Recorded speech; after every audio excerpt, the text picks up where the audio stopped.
그날 밤 응급실 불빛 아래 남편이 들것에 실려왔습니다. 새벽 3시에 걸려온 전화 한 통이 제 인생을 바꿔놓았어요. 교통사고라는 말에 정신없이 시골집에서 서울까지 2시간 반을 달렸습니다. 운전대를 잡은 손이 떨렸어요. 응급실에 도착해 남편 이름을 대자 간호사가 이상한 표정을 지었습니다. 보호자가 이미 와 계신다는 거예요. 무슨 말인지 이해할 수 없었어요. 중환자실 앞 복도에는 낯선 여자가 앉아 울고 있었습니다. 40대 초반쯤 돼 보이는 여자였어요. 그 옆에는 10살쯤 된 남자아이가 서 있었습니다. 여자는 남편의 손을 꼭 잡고 있었어요. 의료진은 그 여자를 보호자로 부르고 있었습니다. 8년을 함께 살아온 제 남편인데 왜 낯선 여자가 그의 곁을 지키고 있는 걸까요? 여자가 고개를 들어 저를 봤습니다. 우리 눈이 마주쳤어요. 그리고 그 여자가 남편을 향해 말했습니다. 여보, 정신 차려요. 제발. 여보. 저도 남편을 그렇게 불렀습니다. 아이는 아빠라고 부르며 울고 있었어요. 이게 대체 무슨 상황입니까? 그 여자는 누구고 저 아이는 또 누구란 말입니까? 시작하기 전에 구독과 좋아요 한번 눌러주시면 감사하겠습니다. 여러분의 따뜻한 마음이 제겐 큰 힘이 됩니다. 그럼 오늘 이야기 시작하겠습니다. 저는 박순희, 올해 68입니다. 제 인생에서 재혼은 큰 결심이었어요. 첫 남편과는 40에 사별했고 그 후 혼자 살면서 외로움이 뭔지 뼈저리게 느꼈거든요. 자식들은 모두 분가해서 각자의 삶을 살고 있었고 명절에나 얼굴 보는 게 전부였습니다. 그러다 60살 되던 해 지인의 소개로 김영석 씨를 만났어요. 그분도 저처럼 배우자를 잃고 혼자 사는 처지였습니다. 첫 만남부터 편안했어요. 나이가 들면 사랑보다 동반자가 필요하다는 말을 실감했죠. 우리는 3달 만에 재혼을 결심했습니다. 자식들은 처음엔 반대했지만 결국 허락해줬어요. 남편은 저보다 2살 많은 일흔이었고 전처와 사별한 지 10년이 넘었다고 했습니다. 결혼 후 우리는 시골 마을에 작은 집을 얻어 조용히 살았어요. 남편은 성실하고 자상한 사람이었습니다. 아침마다 저보다 먼저 일어나 마당을 쓸었고 제가 밥상을 차리면 언제나 맛있게 먹어줬어요. 여보, 오늘 반찬 정말 맛있어. 그렇게 말하며 웃는 남편을 보면 저도 행복했습니다. 이 사람이 내 인생의 마지막 사랑이라고 믿었어요. 다시는 외롭지 않을 거라고 생각했죠. 주말마다 남편은 지방 출근을 했습니다. 건설 현장에서 간간히 일을 한다고 했어요. 나이가 있어도 일을 하면 건강에 좋다며 매주 금요일이면 집을 나섰습니다. 일요일 저녁엔 돌아올 테니 걱정 마시오. 남편은 그렇게 말하고 가방을 챙겼어요. 저는 의심 없이 도시락을 싸주고 배웅했습니다. 돌아오면 피곤해하면서도 제 손을 잡아주던 남편이었거든요. 그렇게 8년을 살았습니다. 크게 다투는 일도 없었고 서로를 배려하며 평온한 노후를 보냈어요. 가끔 남편이 전화 통화를 하며 밖으로 나갈 때도 있었지만 저는 일 관련된 통화련이 생각했습니다. 그런데 어느 날부터 남편의 옷에서 낯선 향수 냄새가 났어요. 와이셔츠 깃에 긴 머리카락이 묻어 있을 때도 있었습니다. 저는 불안했지만 모르는 척했어요. 이 나이에 또 이별은 싫었거든요. 의심하기 시작하면 끝이 없을 것 같았습니다. 그래서 그냥 믿기로 했어요. 남편을, 우리 부부의 평화로운 일상을 지키고 싶었습니다. 하지만 의심의 씨앗은 점점 자라났어요. 남편의 전화기에서 울리는 벨소리, 새벽에 받는 문자 메시지, 그리고 점점 잦아지는 주말 외출이 저를 불안하게 만들었습니다. 어느 화요일 저녁이었습니다. 남편이 마당에서 전화를 받고 있었어요. 저는 부엌에서 설거지를 하다가 우연히 그 목소리를 들었습니다. 평소와 다른 톤이었어요. 그 사람한테 잘 전해줘. 내가 곧 갈 테니까. 누구에게 무슨 말을 전하라는 건지 알 수 없었습니다. 남편은 전화를 끊고 들어오더니 아무 일 없다는 듯 소파에 앉았어요. 저는 물어보고 싶었지만 참았습니다. 그날 밤 남편의 휴대폰에서 문자 알림음이 울렸어요. 새벽 2시였습니다. 남편은 잠들어 있었고 저는 옆에서 뜬 눈으로 천장만 바라보고 있었죠. 누가 이 시간에 문자를 보낼까요? 다음 날 아침 남편은 서둘러 외출 준비를 했습니다. 주말도 아닌데 어디를 가냐고 물었더니 갑작스럽게 현장 일이 생겼다고 했어요. 저녁까지는 돌아올 테니 걱정 마시오. 그렇게 말하고 나간 남편의 뒷모습이 낯설게 느껴졌습니다. 뭔가 숨기고 있다는 확신이 들었어요. 하지만 저는 여전히 물어보지 못했습니다. 며칠 후 남편이 입고 간 재킷을 세탁하려다 주머니에서 영수증 하나를 발견했어요. 꽃집 영수증이었습니다. 장미 한 다발 5만 원. 저는 최근에 남편한테 꽃을 받은 적이 없었어요. 가슴이 철렁했습니다. 그 꽃은 누구를 위한 거였을까요? 저는 영수증을 주머니에 다시 넣고 아무 말도 하지 않았습니다. 모르는 척하는 게 편했어요.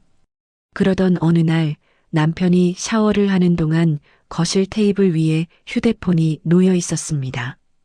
화면에 카카오톡 알림이 떴어요.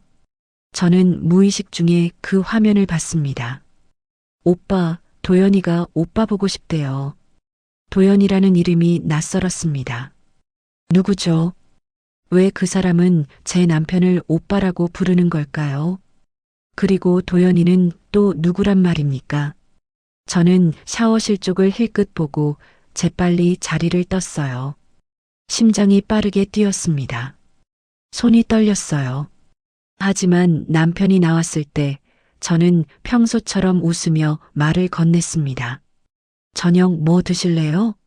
남편은 아무렇지 않게 대답했어요. 마치 아무 일도 없는 것처럼요. 저는 그 순간 깨달았습니다. 남편도 저처럼 연기를 하고 있다는 걸요. 그날 밤 잠이 오지 않았습니다. 옆에서 코를 고는 남편을 보며 생각했어요. 이 사람이 정말 제가 아는 사람이 맞을까? 8년을 함께 산 남편이 맞을까요? 다음 주말 남편은 또 지방 출근을 했습니다. 평소보다 일찍 나갔어요. 저는 남편을 배웅하고 집으로 돌아와 그가 두고 간 여행 가방을 열어봤습니다. 가방 안쪽 주머니에서 사진 한 장이 나왔어요. 남편과 젊은 여자, 그리고 아이가 함께 찍은 사진이었습니다. 놀이공원 같은 곳이었어요. 세 사람 모두 환하게 웃고 있었습니다. 저는 그 사진을 보며 한참을 서 있었어요. 눈물이 났습니다. 하지만 화를 낼 용기도 없었어요. 그저 무너지는 기분이었습니다. 결국 사진을 다시 가방에 넣었습니다. 본 적 없는 척하기로 했어요. 이 나이에 혼자 남겨지는 게 두려웠거든요. 자식들한테 짐이 되고 싶지도 않았습니다. 그래서 저는 계속 모르는 척했습니다. 남편이 돌아오면 반갑게 맞아주고 밥을 차려주고 평온한 척 웃었어요. 하지만 밤마다 천장을 보며 울었습니다. 언제까지 이렇게 살 수 있을까요? 진실을 마주할 용기가 없는 저 자신이 한심했습니다. 한 달쯤 지났을까요? 남편이 주말 출근해서 돌아온 일요일 저녁이었습니다. 저는 평소처럼 남편의 여행 가방을 정리하려고 꺼냈어요. 빨래할 옷을 챙기려던 참이었죠. 가방 안쪽 주머니에서 종이 뭉치가 만져졌습니다. 처음엔 영수증 정도려니 생각하고 꺼냈어요. 그런데 그게 아니었습니다. 서울아동병원 진료비 영수증이라고 적혀 있었어요. 날짜는 지난주 토요일이었습니다. 진료 과목은 소아청소년과였고 금액은 15만 원이었어요. 환자 이름 란에는 김도연 10세이라고 적혀 있었습니다. 그리고 보호자 란에는 제 남편의 이름이 또박또박 적혀 있었어요. 저는 그 자리에 주저앉았습니다. 손이 떨렸어요. 도연. 며칠 전 남편 휴대폰에서 본 그 이름이었습니다. 10살짜리 아이, 그리고 보호자는 제 남편이라니요. 이게 대체 무슨 의미일까요? 남편한테 손자가 있다는 얘기는 들어본 적이 없었어요. 전처와의 사이에서 난 자식은 딸 하나뿐이고 그 딸은 미국에 산다고 했습니다. 그럼 이 아이는 누구란 말입니까? 왜 제 남편이 이 아이의 보호자로 병원에 간 걸까요? 저는 영수증을 들고 한참을 앉아 있었습니다. 머릿속이 복잡했어요. 물어봐야 할까? 아니면 이것도 모르는 척해야 할까? 하지만 이번엔 그냥 넘길 수가 없었습니다. 그날 밤 저는 남편에게 조심스럽게 물었어요. 여보, 주말에 어디 다녀왔어요? 남편은 평소처럼 대답했습니다. 현장 일을 보고 왔다고, 피곤하다고 했어요. 저는 영수증을 꺼내 보여줬습니다. 이건 뭐예요? 남편의 얼굴이 순간 굳었어요. 당황하는 게 역력했습니다. 잠시 침묵이 흘렀죠. 그러더니 남편이 말했습니다. 그건 친구 손자 병원비를 대신 내준 거요. 말끝이 흐려졌습니다. 저는 믿을 수 없었어요. 보호자 란에 본인 이름을 쓰고 친구 손자 병원비를 낸다는 게 말이 됩니까? 보호자 란에 왜 당신 이름이 있어요? 남편은 대답하지 못했습니다. 그저 피곤하다며 먼저 자겠다고 방으로 들어갔어요. 저는 거실에 혼자 남아 영수증을 바라봤습니다. 그날부터 저는 조사를 시작했습니다. 더 이상 모르는 척할 수가 없었어요. 남편의 옷주머니, 가방, 서랍을 뒤졌습니다. 죄책감이 들었지만 진실을 알아야 했어요. 며칠 후 남편의 옷장 깊숙한 곳에서 또 다른 서류를 발견했습니다. 주민등록 등본이었어요. 그런데 거기에 제가 모르는 주소가 적혀 있었습니다. 서울시 마포구 모 아파트. 세대주는 남편이었고 세대원으로 이지은 42세와 김도연 10세이라는 이름이 있었어요. 발급일자는 한 달 전이었습니다. 저는 믿을 수가 없었습니다. 남편이 저 몰래 다른 집을 갖고 있다는 건가요? 그것도 여자와 아이가 함께 사는 집을요. 손이 부들부들 떨렸어요. 가슴이 답답했습니다. 숨이 제대로 쉬어지지 않았어요. 8년이었습니다. 제가 남편을 믿고 함께한 시간이 8년이었어요. 그 모든 시간이 거짓이었단 말입니까? 주말마다 출근한다던 남편은 사실 그 집에 가 있었던 걸까요? 그 여자와 아이와 함께 시간을 보낸 걸까요? 저는 등본을 들고 한참을 울었습니다. 이 나이에 또 배신을 당하다니. 남은 인생을 함께하자던 사람이 저를 속이고 있었다니요. 그날 밤 남편이 퇴근하고 돌아왔을 때 저는 아무 말도 하지 않았습니다. 평소처럼 저녁을 차려주고 설거지를 했어요. 남편도 아무 일 없다는 듯 TV를 봤습니다. 하지만 저는 결심했습니다. 더 이상 모르는 척하지 않겠다고요. 언젠가 기회가 오면 진실을 밝혀내겠다고 마음먹었습니다. 그리고 그 기회는 생각보다 빨리 찾아왔습니다. 그날은 금요일 새벽이었습니다. 전화벨 소리에 잠이 깼어요. 시계를 보니 새벽 3시였습니다. 옆에서 자던 남편도 벌떡 일어났어요. 누가 이 시간에 전화를 할까요? 남편이 전화를 받았습니다. 목소리가 떨리고 있었어요. 저는 옆에서 남편의 표정을 지켜봤습니다. 얼굴이 하얗게 질려 있었어요. 네. 알겠습니다. 지금 바로 가겠습니다. 남편은 전화를 끊고 서둘러 옷을 갈아입었습니다. 손이 떨려서 단추를 제대로 채우지도 못했어요. 저는 무슨 일이냐고 물었습니다. 급한 일이 생겼소. 나 좀 다녀올게. 남편은 그렇게만 말하고 현관문을 박차고 나갔어요. 뭔가 심상치 않았습니다. 저는 불안한 마음에 잠을 이룰 수가 없었어요. 1시간쯤 지났을까요? 이번엔 제 휴대폰에 전화가 걸려왔습니다. 모르는 번호였어요. 불길한 예감이 들었습니다. 여보세요. 김영석 씨 보호자분이십니까? 낯선 남자 목소리였습니다. 병원이라고 했어요. 남편이 교통사고를 당해서 지금 응급실에 있다고 했습니다. 머릿속이 하얘졌어요. 손에서 휴대폰이 떨어질 뻔했습니다. 서울대학교병원 응급실로 빨리 와달라는 말만 귓가에 맴돌았어요. 저는 부랴부랴 옷을 챙겨 입고 집을 나섰습니다. 시골에서 서울까지는 차로 2시간 반이 걸렸어요. 운전하는 내내 손이 떨렸습니다. 제발, 제발 무사하길. 중얼거리며 달렸습니다. 교통사고라니 얼마나 다친 걸까요? 생각하고 싶지 않았지만 온갖 불길한 상상이 머릿속을 스쳤어요. 새벽 6시쯤 병원에 도착했습니다. 응급실 앞은 분주했어요. 저는 안내데스크로 달려가서 남편 이름을 댔습니다. 김영석 환자 보호자입니다. 간호사가 차트를 확인하더니 고개를 갸우뚱했어요. 뭔가 이상하다는 표정이었습니다. 그러더니 조심스럽게 물었어요. 보호자분이 이미 와 계신데요. 무슨 소리인지 이해할 수 없었습니다.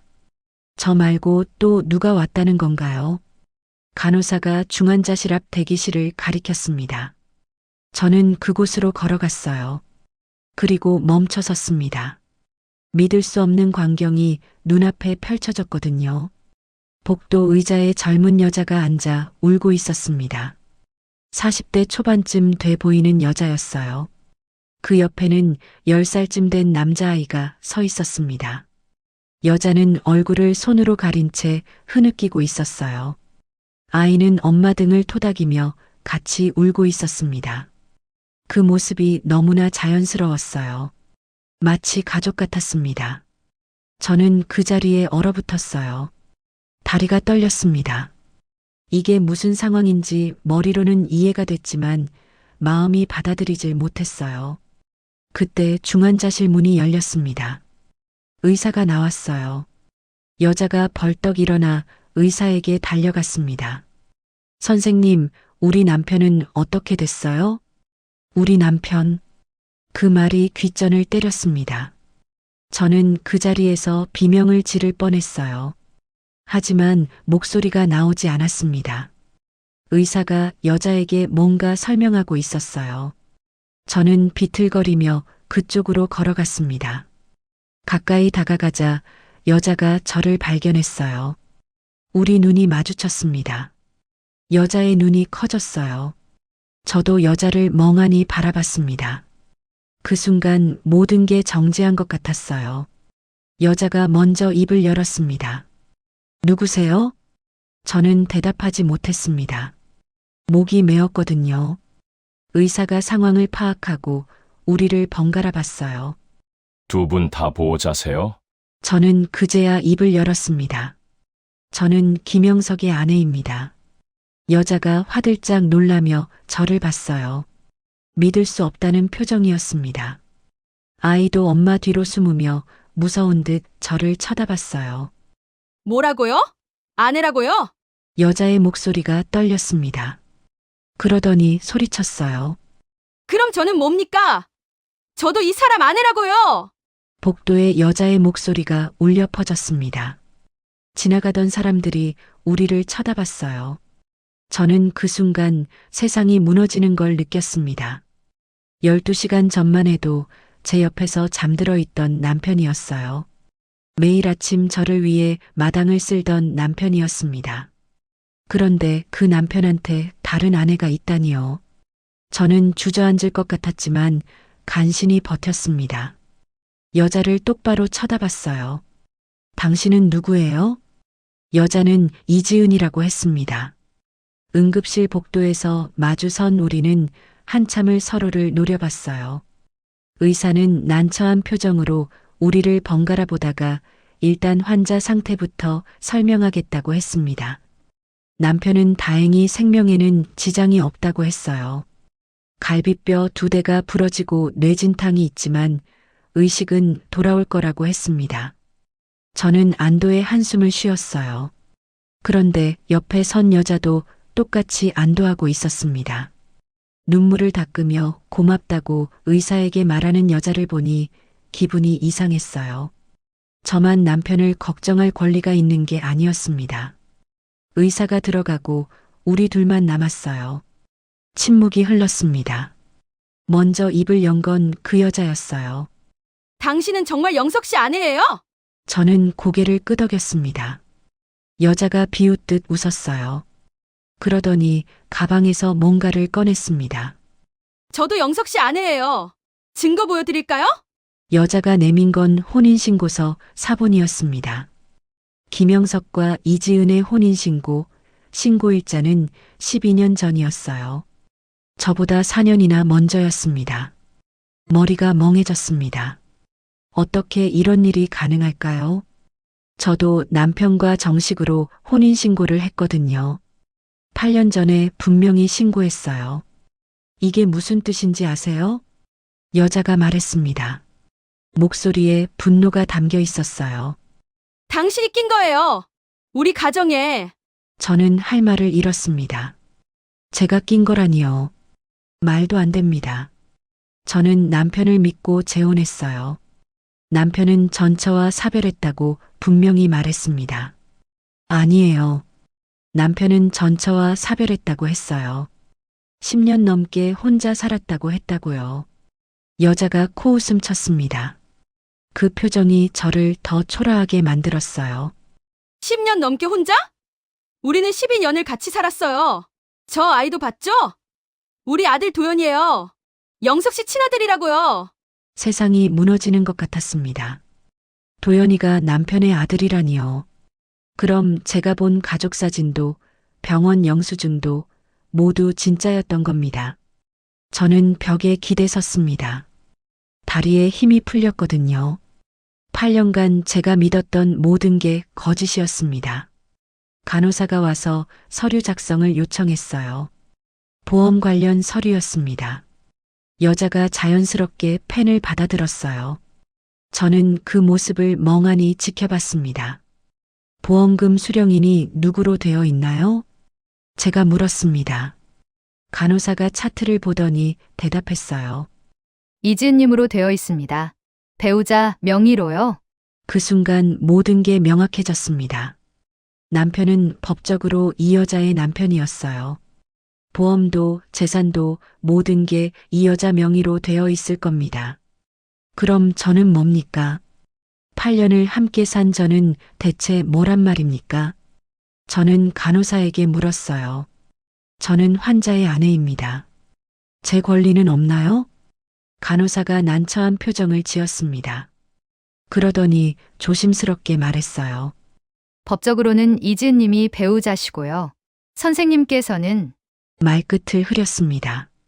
하지만 저는 알 수 있었어요. 제가 법적으로는 아무것도 아니라는 걸 말이에요. 여자가 서류 작성을 마치고 저를 봤습니다. 승리한 사람의 표정이었어요. 하지만 동시에 지친 표정이기도 했습니다. 당신도 속은 거예요. 저처럼. 여자가 말했습니다. 처음으로 적대감이 아닌 다른 감정이 담긴 목소리였어요. 영석 씨가 우리 둘 다 속인 거예요. 나한테는 출장 간다고 했고 당신한테는 뭐라고 했는지 모르겠지만 저는 아무 말도 할 수 없었습니다. 여자의 말이 맞았거든요. 우리 둘 다 남편한테 속은 피해자였습니다. 그때 중환자실 문이 열렸어요.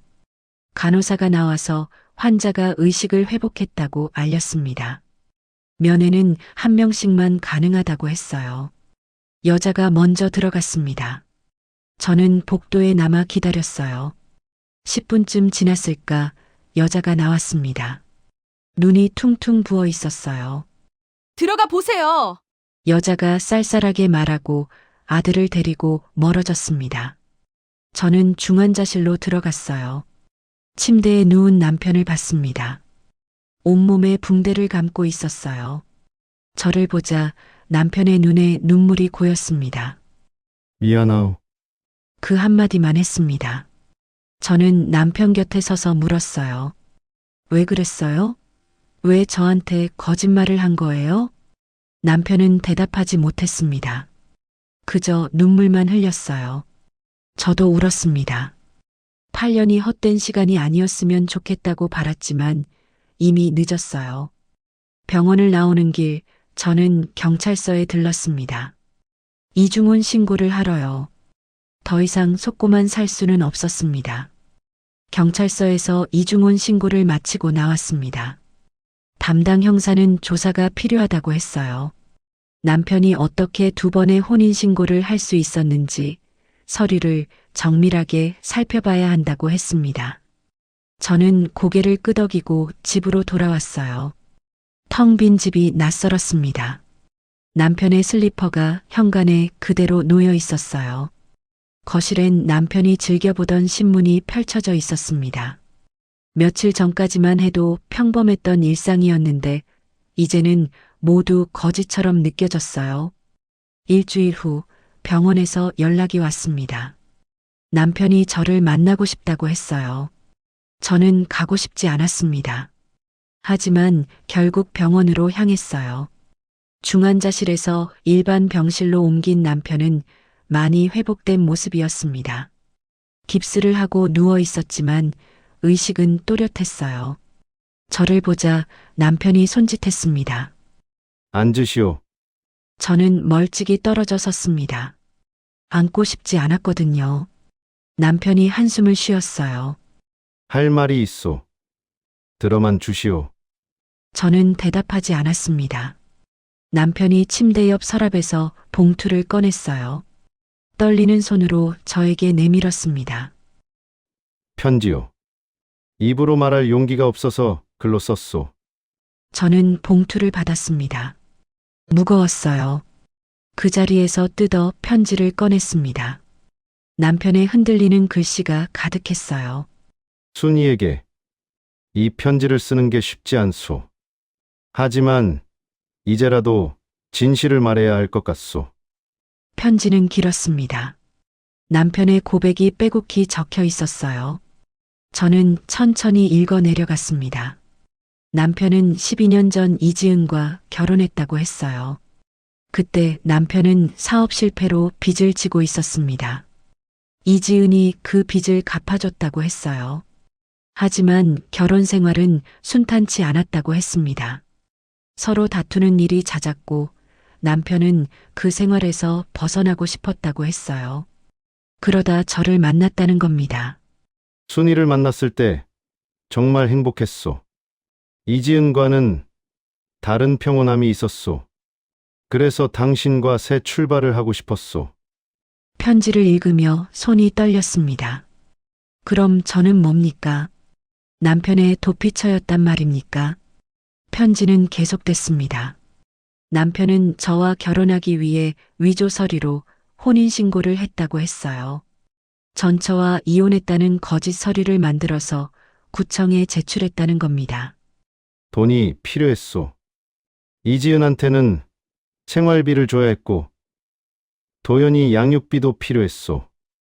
하지만 당신한테는 그 사실을 말할 수 없었소. 그래서 남편은 2집을 오가며 살았다고 했습니다. 저한테는 지방 출근이라고 거짓말하고 이지은한테는 현장 감독으로 지방에 있다고 거짓말했다는 거예요. 둘 다 사랑했소. 진심이오. 이지은은 내 아들의 엄마고 당신은 내 노년의 동반자요. 둘 다 포기할 수 없었소. 저는 편지를 읽다가 멈췄습니다. 사랑이라는 말이 비수처럼 꽂혔어요. 이게 사랑입니까? 거짓말로 점철된 관계를 사랑이라고 부를 수 있나요? 편지 마지막 부분에는 이렇게 적혀 있었습니다. 미안하오. 정말 미안하오. 나는 비겁한 인간이었소. 용서를 구할 자격도 없지만 이것만은 알아주시오. 당신과 함께한 시간은 거짓이 아니었소. 저는 편지를 내려놓았습니다. 남편을 봤어요. 남편은 울고 있었습니다.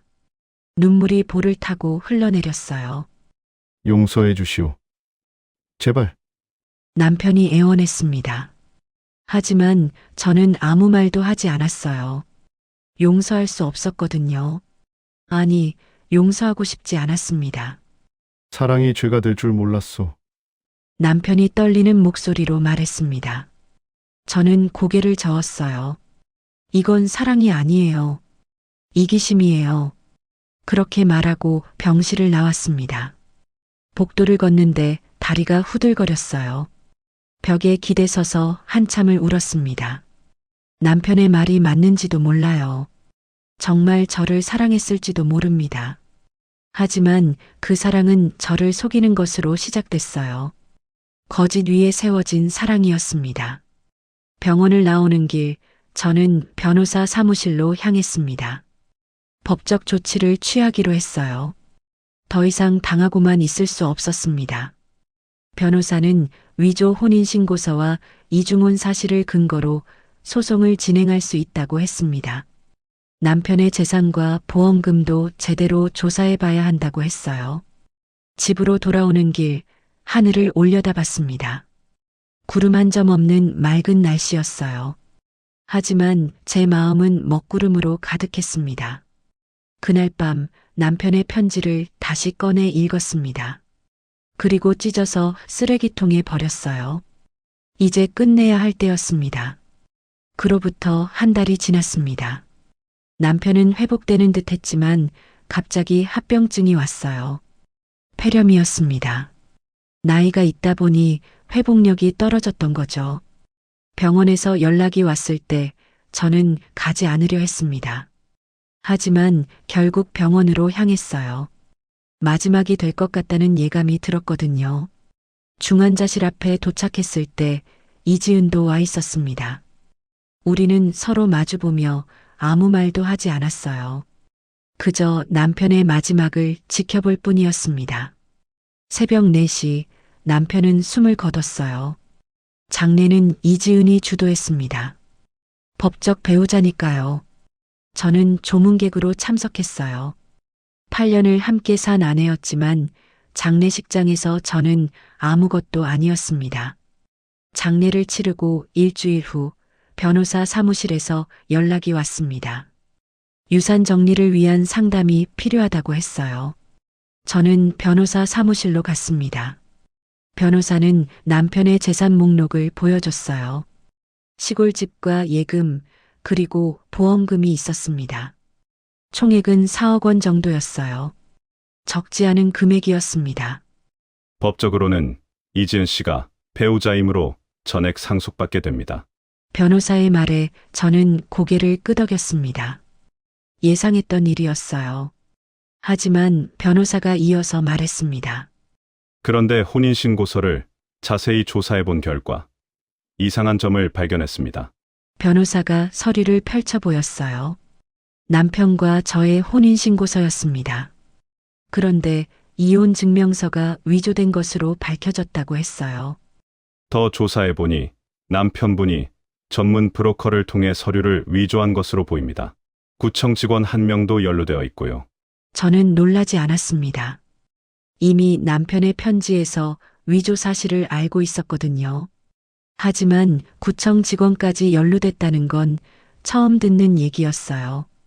변호사는 이 사실을 법원에 제출하면 상황이 달라질 수 있다고 했습니다. 남편이 고의로 이중혼을 했다는 증거가 명확하니까요. 이지은 씨도 공모자일 가능성이 있습니다. 조사가 필요해요. 저는 변호사에게 모든 걸 맡겼습니다. 진실을 밝히고 싶었어요. 더 이상 속고만 살 수는 없었습니다. 한 달 후 경찰 조사 결과가 나왔습니다. 충격적인 사실들이 드러났어요. 이지은이 남편의 이중혼 사실을 알고 있었다는 겁니다. 남편의 휴대폰 기록을 분석한 결과 이지은은 오래전부터 남편이 저와 결혼했다는 사실을 알고 있었어요. 그런데도 모르는 척하며 생활비를 받아왔다는 겁니다. 더 큰 문제는 보험이었습니다. 남편이 가입한 보험의 수익자를 이지은이 제 동의 없이 변경했다는 증거가 나왔어요. 남편 명의로 된 예금도 이지은이 몰래 인출한 기록이 있었습니다. 이건 명백한 사기입니다. 담당 형사가 말했습니다. 이지은은 남편과 공모해서 저를 속인 거예요. 생활비를 받기 위해, 재산을 챙기기 위해 이중훈을 묵인했다는 겁니다. 재판이 시작됐습니다. 법원은 남편과 저의 혼인신고가 위조된 것이지만 제가 선의의 피해자라고 판단했어요. 반면 이지은은 공모자로 인정됐습니다. 판사는 이렇게 말했습니다. 피고 이지은은 고인의 이중훈 사실을 알면서도 이를 방조하고 재산상 이득을 취했습니다. 이는 사기죄에 해당합니다. 이지은은 법정에서 울며 항변했어요. 자신도 피해자라고 남편을 사랑했다고 말했습니다. 하지만 증거는 명확했어요. 결국 이지은은 사기죄로 징역 2년을 선고받았습니다. 집행유예 없이 실형이었어요. 법정을 나가는 이지은의 모습이 처량해 보였습니다. 재산 분배도 결정됐습니다. 법원은 남편의 전 재산을 제게 돌려주라고 판결했어요. 이지은이 부당하게 취득한 보험금과 예금, 모든 게 제 명의로 환수됐습니다. 변호사 사무실에서 서류를 정리하며 저는 복잡한 심경이었어요. 승소했지만 기쁘지 않았습니다. 돈을 되찾았지만 잃어버린 8년은 돌아오지 않았거든요. 축하드립니다. 정의가 승리했습니다.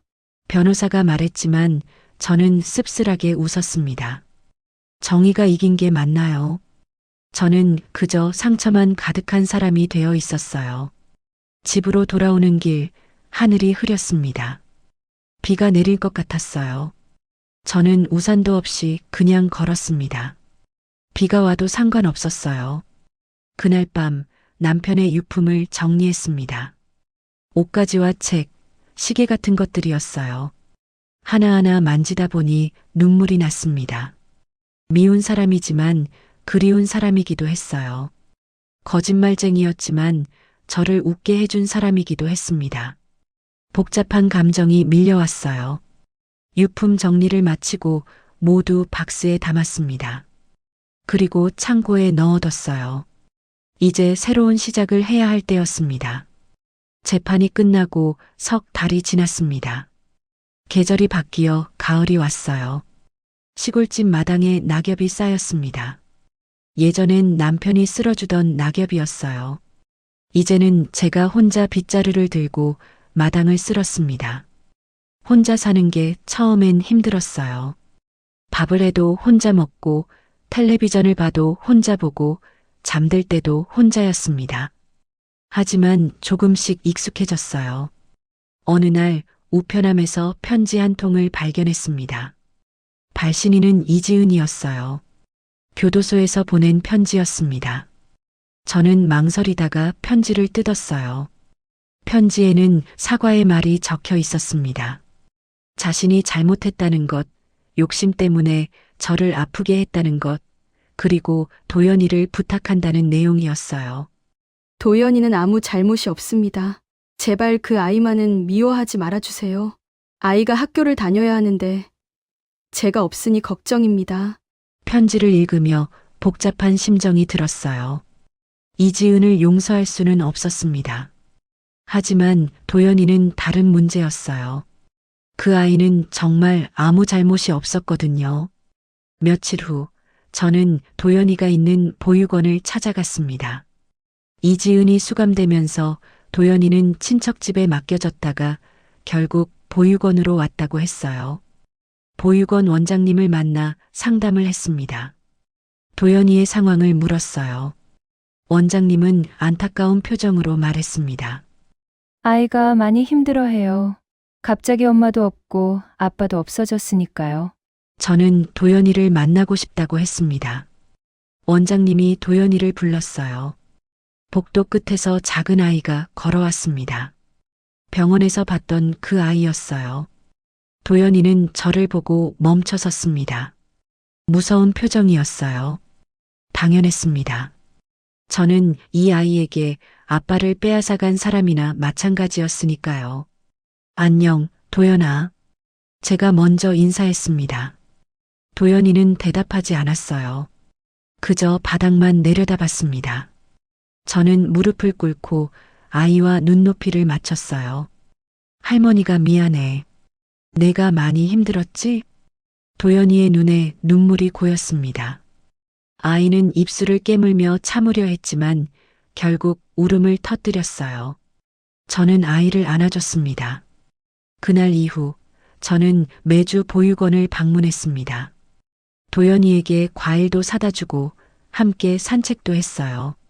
처음엔 경계하던 아이가 조금씩 마음을 열었습니다. 한 달쯤 지났을 때 저는 원장님께 제안했어요. 도연이의 학비를 제가 지원하겠다고요. 대학 졸업할 때까지 모든 비용을 대겠다고 했습니다. 정말 그러시겠어요? 그 아이 때문에 할머니께서 고생하셨는데요. 원장님이 놀라며 물었습니다. 저는 고개를 끄덕였어요. 그 아이는 잘못이 없으니까요. 어른들의 잘못으로 아이가 피해를 봐서는 안 됩니다. 법률 서류를 준비해서 장학금 지원 약정을 맺었습니다. 남편이 남긴 재산 중 일부를 도연이를 위해 쓰기로 결정했어요. 이상하게도 그 결정을 하고 나니 마음이 한결 가벼워졌습니다. 도연이에게 이 사실을 알렸을 때 아이가 물었어요. 할머니, 왜 저한테 이렇게 잘해주세요? 저는 아이의 머리를 쓰다듬으며 대답했습니다. 할머니도 이제 할아버지를 보내줘야 할 것 같아서 그게 할머니가 할 수 있는 마지막 일 같아. 아이는 이해하지 못하는 표정이었어요.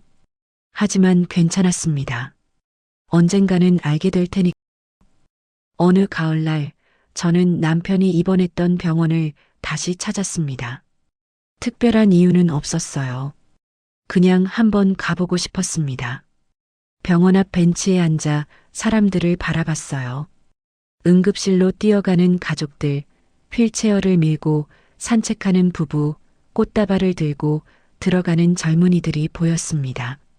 모두 각자의 사연을 안고 살아가는 사람들이었어요.